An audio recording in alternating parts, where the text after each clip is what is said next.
আজি আপোনালোকৰ লগত মই অন্য এটা ভিডিঅ' শ্বেয়াৰ কৰিম বিশেষকৈ আজিৰ ভিডিঅ'টো আমাৰ টিউটৰ ছাৰ বাইদেউসকলে এটা গুৰুত্বপূৰ্ণ খবৰ আপোনালোকৰ লগত শ্বেয়াৰ কৰিম আপোনালোকে স্কিপ নকৰি এইফালে আমাৰ ভিডিঅ'টো চাই থাকিব আৰু এতিয়ালৈকে যদি আমাৰ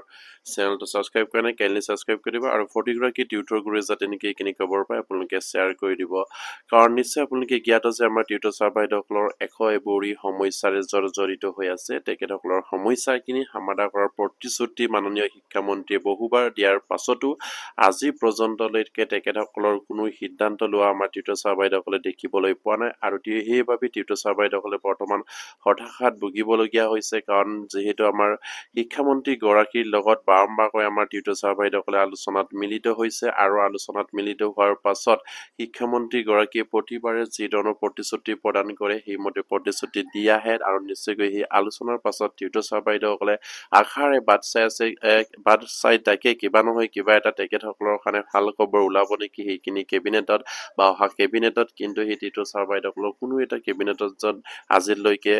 তেখেতসকলৰ সমস্যাৰ বিষয়ে বা তেখেতসকলৰ দৰমহা বৃদ্ধিৰ সম্পৰ্কত কোনো এটা খবৰ নোলোৱাত তেখেতসকলে নিশ্চয়কৈ চিন্তিত হৈ আছে আৰু সেয়া খুবেই তেখেতসকলৰ কাৰণে চিন্তিত বিষয় কাৰণ তেখেতসকলৰ সমস্যাখিনি যিহেতু অসমৰ শিক্ষা বিভাগৰ মুৰব্বী শিক্ষামন্ত্ৰী গৰাকীয়ে যদি নিজে সমাধা কৰি দিম বুলি কোৱাৰ পাছত তেখেতসকলৰ নিশ্চয় কিবা নহয় কিবা এটা ওলাব বুলি তেখেতসকলে আশাৰে বাট চাই থাকে কিন্তু যিবিলাক কেবিনেট হৈ গৈছে সেই কেবিনেটত যদি নোলায় তেনেহলে তেখেতসকলে হতাশাত ভোগাটো নিশ্চয় তেখেতসকলৰ কাৰণে খুবেই এটা গুৰুত্বপূৰ্ণ বিষয় হৈ পৰে কাৰণ তেখেতসকলে আশাৰে বাট চাই আছে এই কেবিনেটত ওলাব নেকি টিউটৰৰ সমস্যাৰ বিষয়ে বা টিউটৰ শিক্ষকসকলৰ দৰমহাৰ বৃদ্ধিৰ সন্দৰ্ভত কিন্তু আজি পৰ্যন্ত কোনো এটা কেবিনেটত অসম চৰকাৰে সিদ্ধান্ত গ্ৰহণ কৰা হোৱা নাই কিন্তু কোনো এটা সংবাদ মেলেই হওক বা কোনো এটা আপোনাৰ নিউজ চেনেলতে হওক বা আপোনাৰ ছচিয়েল মিডিয়াতে হওক আমাৰ শিক্ষামন্ত্ৰী গৰাকীয়ে বাৰম্বাৰকৈ কৈ আহিছে বা মুখ্যমন্ত্ৰী গৰাকীয়েও কৈ আহিছে টিউটৰ ছাৰ বাইদেউসকলৰ দৰমহা বৃদ্ধি হ'ব তেখেতসকলক বিভিন্ন ধৰণৰ সা সুবিধা প্ৰদান কৰা হ'ব আৰু যিসকল কোৱালিফাইড টিউটৰ আছে তেখেতসকলক আপগ্ৰেড কৰা হ'ব বুলি কিন্তু আজি পৰ্যন্ত সেই টিউটৰ ছাৰ বাইদেউসকলৰ কাৰণে সন্তোষজনক কোনো এটা খবৰ নোলোৱাত তেখেতসকলে বৰ্তমান চিন্তিত হৈ আছে সময় যিহেতু বাগৰি গৈ আছে কাৰণ সেই সময়ৰ আগুৱাই যোৱাৰ লগে লগে টিউটৰ ছাৰ বাইদেউসকলো যেন তেখেতসকলৰ সমস্যাক লৈ চিন্তিত হৈ পৰিছে নিশ্চয়কৈ জ্ঞাত যে আমাৰ টিউটৰ ছাৰ বাইদেউসকলে বিশেষকৈ আমাৰ শিক্ষামন্ত্ৰী গৰাকীক তেখেতৰ নিজ বাসগৃহত ধেমাজি জিলাত তেখেতসকলৰ কেন্দ্ৰীয় কমিটি আৰু ধেমাজি জিলাৰ নেতৃত্বত বহুতো টিউটৰ ছাৰ বাইদেউসকলে তেখেতক লগ কৰিছিলে আৰু তেখেতে আমাৰ শিক্ষামন্ত্ৰী গৰাকীয়ে নিশ্চয়কৈ কৈছিলে যে আমাৰ টিউটৰ ছাৰ বাইদেউসকলৰ সমস্যাখিনি সমাধান কৰা হ'ব বিভিন্ন ধৰণৰ সা সুবিধা প্ৰদান কৰা হ'ব আৰু দৰমহা বৃদ্ধি কৰাৰ কথা তেখেতসকলে 100% গ্ৰান্টি বুলি তেখেতসকলে উল্লেখ কৰি কৈছিলে সেয়ে আমাৰ টিউটৰ ছাৰ বাইদেউসকলে আশাৰে বাট চাই আছে 10 অক্টোবৰ দিনাখনৰ আগৰ কেবিনেট বিলাকত ওলাব বুলি শিক্ষামন্ত্ৰীগৰাকীয়ে বৰ্তমান আমাক ধেমাজিৰ প্ৰতিশ্ৰুতি প্ৰদান কৰি আহিছে বা বিভিন্ন জেগাত বিভিন্ন ধৰণে তেখেতসকলে সেইখিনি প্ৰতিশ্ৰুতি প্ৰদান কৰি অহাৰ পাছত আমাৰ টিউটৰ ছাৰ বাইদেউসকলে যিহেতু 10 অক্টোবৰ সময় সমাগত আৰু সেই যিমানখিনি সময় ওচৰ চাপি আহিছে সিমানখিনি টিউটৰ ছাৰ বাইদেউসকলৰ চিন্তাত তেখেতসকলে মগ্ন হৈ থাকিবলগীয়া হৈছে কাৰণ 10 অক্টোবৰ যিহেতু সমাগত কিন্তু আজিলৈকে সেই কেবিনেটত অসম চৰকাৰে কোনো এটা সিদ্ধান্ত গ্ৰহণ কৰা হোৱা নাই হয়তো শিক্ষামন্ত্ৰী গৰাকীয়ে 10 অক্টোবৰৰ বৃহৎ এটা নিযুক্তি প্ৰদান কৰাৰ কথা আছিলে অসম চৰকাৰৰ কিন্তু সেই নিযুক্তি প্ৰদান অলৰেডি মাননীয় মুখ্যমন্ত্ৰীয়ে তেখেতৰ ফেচবুক লাইভত কৈছে যে সেই নিযুক্তি যিখিনি বৃহৎ নিযুক্তি মেলা সেইখিনি পিছুৱাই দিয়া হৈছে সেইখিনি হয়তো অক্টোবৰ মাহৰ লাষ্ট সপ্তাহতহে হোৱাৰ তেখেতসকলে জানিবলৈ দিছে নিশ্চয়কৈ 25-26 তাৰিখৰ পাছতহে আমাৰ সেই বৃহৎ নিযুক্তি প্ৰদান কৰাৰ কথা আমাৰ মুখ্যমন্ত্ৰীগৰাকীয়ে জানিবলৈ দিছে 10 অক্টোবৰৰ যিখিনি বৃহৎ নিযুক্তি মেলা সেইখিনি 25-26 অক্টোবৰলৈকে পিছুৱাই দিছে মাননীয় মুখ্যমন্ত্ৰীগৰাকীয়ে আৰু সেইমতে যদি হয় তেনেহলে নিশ্চয়কৈ টিউটৰ ছাৰ বাইদেউসকলৰ সমস্যাখিনি নিশ্চয়কৈ তাৰ কেবিনেটত ওলাব বুলি আকৌ আমাৰ টিউটৰ ছাৰ বাইদেউসকলেও আশাবাদী কিন্তু বৰ্তমান শিক্ষামন্ত্ৰীয়ে যি ধৰণৰ প্ৰতিশ্ৰুতি প্ৰদান কৰিছিলে 10 অক্টোবৰ আগত আপোনালোকৰ সমস্যাৰ প্ৰতি গুৰুত্ব এটা পূৰ্ণ কেবিনেট বহিব আৰু সেই কেবিনেটে সেইখিনি উপস্থাপন কৰা হ'ব বুলি তেখেতসকলে জানিবলৈ দিছিলে আৰু যদি সেইমতে যদি হয় তেনেহলে আমাৰ টিউটৰ ছাৰ বাইদেউসকলে নিশ্চয়কৈ তেখেতসকলৰ সমস্যাটো সমাধান হ'ব বুলি তেখেতসকলে আশাবাদী আৰু সেইমতে যদি নহয় তেনেহলে নিশ্চয়কৈ টিউটৰ ছাৰ বাইদেউসকলে দুগুণ চিন্তাৰে তেখেতসকলে সময় অতিবাহিত কৰি থাকিবলগীয়া হৈছে আৰু সেয়া যাতে নেকি নহওক অসমৰ শিক্ষামন্ত্ৰী গৰাকীয়ে আমাৰ টিউটৰ ছাৰ বাইদেউসকলক যি যেনেকৈ প্ৰতিশ্ৰুতি প্ৰদান কৰিছিলে সেইমতে যদি কামটো হয় তেনেহলে নিশ্চয়কৈ টিউটৰ ছাৰ বাইদেউসকলৰ কিঞ্চিত পৰিমাণ হ'লেও তেখেতসকলৰ যিখিনি এই চিন্তাৰ ভাৱনা সেইখিনি কমিব বুলি মই ভাবোঁ আৰু সেয়া মাননীয় শিক্ষামন্ত্ৰীগৰাকীয়ে নিশ্চয়কৈ আগন্তুক যিবিলাক কেবিনেট হ'ব সেই কেবিনেটত সিদ্ধান্ত গ্ৰহণ কৰিব বুলি আশাবাদী কাৰণ যিহেতু শিক্ষামন্ত্ৰীগৰাকী আৰু মুখ্যমন্ত্ৰীগৰাকীয়ে নিজ মুখেৰে কৈ থৈছে যে অক্টোবৰ মাহৰ পৰা আমাৰ টিউটৰ ছাৰ বাইদেউসকলৰ দৰমহা বৃদ্ধি হ'ব আৰু বিভিন্ন সমস্যাবিলাক সমাধান কৰাৰ তেখেতসকলে প্ৰচেছ কৰিব আৰু সেইমতে যদি চাবলৈ গ'লে অক্টোবৰৰ যিখিনি সময় সমাগত কাৰণ অক্টোবৰ মাহ আহি আছে কিন্তু আজিলৈকে অসম চৰকাৰে কোনো এটা সিদ্ধান্ত গ্ৰহণ নকৰাত বিশেষকৈ টিউটৰ ছাৰ বাইদেউসকলে চিন্তাত কৰিবলগীয়া হৈছে আৰু সেয়েহে মাননীয় মুখ্যমন্ত্ৰীয়ে হওক বা শিক্ষামন্ত্ৰীয়ে হওক সেই সমস্যাবিলাক চিন্তা কৰি অতি সোনকালে টিউটৰ ছাৰ বাইদেউসকলৰ সমস্যাখিনি যেন সমাধান কৰে আৰু নিশ্চয়কৈ অলৰেডি আপোনালোকে গম পাইছে আপোনাৰ হাই ছেকেণ্ডাৰী হাইস্কুলৰ এটা গুৰুত্বপূৰ্ণ নটিচ পাব্লিছ হৈছিলে আজি কেইদিনমানৰ আগতে ৩০৫ জনৰ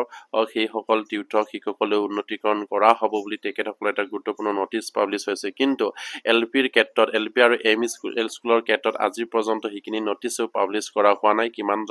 টিউটৰ বা টিচাৰ আপগ্ৰেড কৰিব সেইখিনি লিষ্টো আজিলৈকে অসম চৰকাৰে প্ৰকাশ কৰা হোৱা নাই আৰু সেইবাবে হয়তো আমাৰ টিউটৰ ছাৰ বাইদেউসকলে এলপি এমইৰ যিসকল কোৱালিফাইড টিউটৰ ছাৰ বাইদেউসকল আছে তেখেতসকলেও চিন্তাত কৰিবলগীয়া হৈছে অসম চৰকাৰে যিহেতু আমাৰ প্ৰতিশ্ৰুতি প্ৰদান কৰে মতে যিসকল টিউটৰ ছাৰ বাইদেউসকলৰ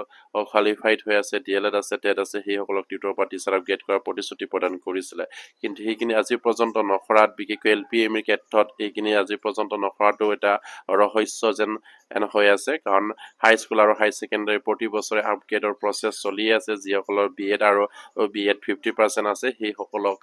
হাইস্কুল আৰু হাই ছেকেণ্ডাৰীত আপগ্ৰেড কৰি আছে কিন্তু এলপি এমইৰ ক্ষেত্ৰত কোৱালিফাইড টিউটৰ ছাৰ বাইদেউসকল টকাৰ পাছতো আজি পৰ্যন্ত সেইখিনি আপগ্ৰেড নকৰা টিউটৰ ছাৰ বাইদেউসকলে চিন্তা কৰিবলগীয়া হৈছে আৰু সেয়েহে বিশেষকৈ আমাৰ প্ৰাইমেৰী লেভেলত যিসকল টিউটৰ ছাৰ বাইদেউসকল আছে তেখেতসকলে গুৰুত্বপূৰ্ণভাৱে চিন্তা কৰিবলগীয়া হৈছে যিহেতু তেখেতসকলৰ কোৱালিফাইড টিউটৰ ছাৰ বাইদেউসকলকো আজি পৰ্যন্ত আপগ্ৰেডৰ কোনো নটিচ পাব্লিছ নোহোৱাটো তেখেতসকলৰ কাৰণে এটা গুৰুত্বপূৰ্ণ বিষয়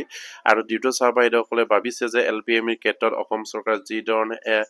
গুৰুত্ব প্ৰদান কৰিব লাগে টিউটৰ ছাৰ বাইদেউসকলৰ বিষয়ক লৈ কিন্তু সেইখিনি প্ৰদান নকৰাটো আমাৰ টিউটৰ ছাৰ বাইদেউসকলৰ মাজত চিন্তিত হৈ পৰিছে কাৰণ বৰ্তমানলৈকে মাননীয় মুখ্যমন্ত্ৰী আমাৰ যিসকল টিউটৰ ছাৰ বাইদেউসকলৰ কেন্দ্ৰীয় কমিটি আছে সেইসকল নেতৃত্ববৃন্দক লগ নকৰাটো এটা ডাঙৰ এটা প্ৰশ্ন তেখেতসকলে কিয় লগ কৰিব বিচৰা নাই সেয়া মুখ্যমন্ত্ৰীয়ে গম পাব কিন্তু সভাই মিটিঙে লগ কৰিলে তেখেতসকলে কয় যে আপোনালোকৰ সমস্যাখিনি অতি সোনকালে সমাধান কৰা হ'ব আপোনালোকৰ কাম চলি আছে আপোনালোকৰ দৰমহা অক্টোবৰ মাহৰ পৰা বৃদ্ধি হ'ব সেইখিনি কৈয়ে তেখেতসকলে যেন দায়িত্বৰ পৰা সামৰিছে সেয়া অনুমান হৈছে কিন্তু এইটো হ'লে নিশ্চয়কৈ নহ'ব টিউটৰ ছাৰ বাইদেউসকলে পৰৱৰ্তী পৰ্যায়লৈকে তেখেতসকলে আন্দোলনৰ সিদ্ধান্ত হয়তো গ্ৰহণ কৰিব পাৰে তেখেতসকলে অতি সোনকালে যদি কেবিনেটত আমাৰ টিউটৰ ছাৰ বাইদেউসকলৰ সমস্যাৰ প্ৰতি যদি উপস্থাপন নকৰে আৰু সেয়া মাননীয় মুখ্যমন্ত্ৰী শিক্ষামন্ত্ৰীলৈ তেখেতসকলে বাৰম্বাৰকৈ অনুৰোধ জনাই আহিছে আৰু তেখেতসকলে বিভিন্ন সময়ত বিভিন্ন ধৰণৰ আন্দোলনৰ কাৰ্যসূচী হাতত লৈ আহিছে আৰু সেই আন্দোলনবিলাকতকৈ তেখেতসকলে তীব্ৰভাৱে হয়তো পৰৱৰ্তী পৰ্যায়ত আন্দোলন কৰিব যদিহে আগন্তুক কেবিনেটবিলাকত মাননীয় মুখ্যমন্ত্ৰী আৰু শিক্ষামন্ত্ৰীয়ে আমাৰ টিউটৰ ছাৰ বাইদেউসকলৰ সমস্যাৰ প্ৰতি যদি উপস্থাপন নকৰে বা আমাৰ দৰমহা বৃদ্ধিৰ বিষয়ে উপস্থাপন নকৰে টিউটৰ ছাৰ বাইদেউসকলৰ সমস্যাক তেখেতসকলে কি ধৰণে সমাধান কৰিব বিচাৰে সেইখিনিও আজিলৈকে জানিব পৰা হোৱা নাই এলপি এমই টিউটৰ ছাৰ বাইদেউসকলৰ ক্ষেত্ৰত বিশেষকৈ অসম চৰকাৰে কি ধৰণৰ সিদ্ধান্ত গ্ৰহণ কৰিব আগন্তুক সময়বিলাকত সেইখিনি তেখেতসকলে জানিব পৰা নাই আৰু কোনো এটা কেবিনেটত আজিলৈকে ডিচিশ্যন হোৱা নাই কিন্তু প্ৰতিবাৰত আমাৰ শিক্ষামন্ত্ৰীক যদি লগ কৰে তেখেতসকলে কয় যে আপোনালোকৰ নেক্সট কেবিনেটত সেই সমস্যাখিনি সমাধান কৰাৰ কিবা এটা প্ৰচেছ কৰিব বা সিদ্ধান্ত ল'ব কিন্তু আজিলৈকে বহুতো কেবিনেট পাৰ হ'ল কিন্তু কোনো এটা কেবিনেটতে মাননীয় শিক্ষামন্ত্ৰী এগৰাকী উপস্থাপন কৰিবলৈ সক্ষম নহ'ল আৰু তেখেতসকলে পৰৱৰ্তী পৰ্যায়ৰ কেবিনেটবিলাকত কি ধৰণৰ সিদ্ধান্ত ল'ব সেয়া নিশ্চয়কৈ আমাৰ টিউটৰ ছাৰ বাইদেউসকলে আশাৰে বাট চাই আছে আৰু সেই আশা নিশ্চয়কৈ মাননীয় মুখ্যমন্ত্ৰী আৰু শিক্ষামন্ত্ৰীয়ে যেন টিউটৰ ছাৰ বাইদেউসকলৰ আশাত চেঁচা পানী নাডালে সেয়ে তেখেতসকলে মাননীয় মুখ্যমন্ত্ৰী শিক্ষামন্ত্ৰীলৈ অনুৰোধ জনাইছে আৰু প্ৰতিগৰাকী তীৰ্থৰ গুৰুৱে বাৰম্বাৰকৈ শিক্ষামন্ত্ৰীক লগ কৰি আহিছে আৰু শিক্ষামন্ত্ৰীক যিদিনাই লগ কৰি তেখেতসকলে 100% গ্যাৰাণ্টি দি কথাবিলাক কৈ আছে যে আপোনালোকৰ নেক্সট যিখিনি কেবিনেট হ'ব সেই কেবিনেটত তেখেতসকলৰ সমস্যাটো উপস্থাপন হ'ব আৰু কিদৰে সমস্যাখিনি সমাধান কৰা হ'ব তাতে সব ডিটেইল উপস্থাপন কৰাৰ কথা মাননীয় শিক্ষামন্ত্ৰীগৰাকীয়ে জানিবলৈ দিছে আৰু সেই টিউটৰ ছাৰ বাইদেউসকলেও সেই তেখেতৰ কথামতে আশাৰে বাট চাই আছে আৰু সেই আশা তেখেতসকলৰ পূৰ্ণ হওক সেয়ে কামনা কৰিছোঁ আৰু প্ৰতিগৰাকী টিউটৰ ছাৰ বাইদেউসকলে সজাগ হৈ থাকক যদিহে অসম চৰকাৰে আমাৰ সমস্যাটো যদি কেনেবাকৈ যদি আৰু পিছলৈ ঠেলি লৈ যায় তেনেহ'লে ইয়াত যিবিলাক আন্দোলন হৈ গৈছে তাতকৈ পৰৱৰ্তী পৰ্যায়ৰ আন্দোলনবিলাক তীব্ৰভাৱে তেখেতসকলে কৰিবলৈ এটা সিদ্ধান্ত গ্ৰহণ কৰিবলৈ লৈ গৈ আছে আৰু সেইবাবে প্ৰতিগৰাকী টিউটৰগুৰুৱে সজাগ হৈ থাকক আৰু আপোনালোকৰ সমস্যাটো যদি আপোনালোকে নিজে মাত নামাতে তেনেহ'লে কোনে মাত মাতিব আৰু প্ৰতিগৰাকী টিউটৰ ছাৰ বাইদেউসকলে ওলাই আহিব লাগিব যিহেতু LPME ক্ষেত্ৰত 9000 টিউটৰ ছাৰ বাইদেউসকল আছে আৰু সেই 9000 টিউটৰ ছাৰ বাইদেউসকলে সেই আন্দোলনত উপস্থিত থকাটো নিশ্চয়কৈ বাধ্যতামূলক হ'ব পৰৱৰ্তী পৰ্যায়ত যিবিলাক আন্দোলন হ'ব আৰু মাননীয় শিক্ষামন্ত্ৰীগৰাকী সেই আন্দোলন যাতে নেকি নহওক তেখেতসকলৰ নেতৃত্বত অতি সোনকালে যেন আহি থকা কেবিনেটত আমাৰ সমস্যাখিনি সমাধান কৰাৰ উপস্থাপন কৰে সেই কামনা কৰিছোঁ আৰু আজি ভিডিঅ'টো বৰ শেষ কৰিলোঁ নমস্কাৰ জয় আই অসম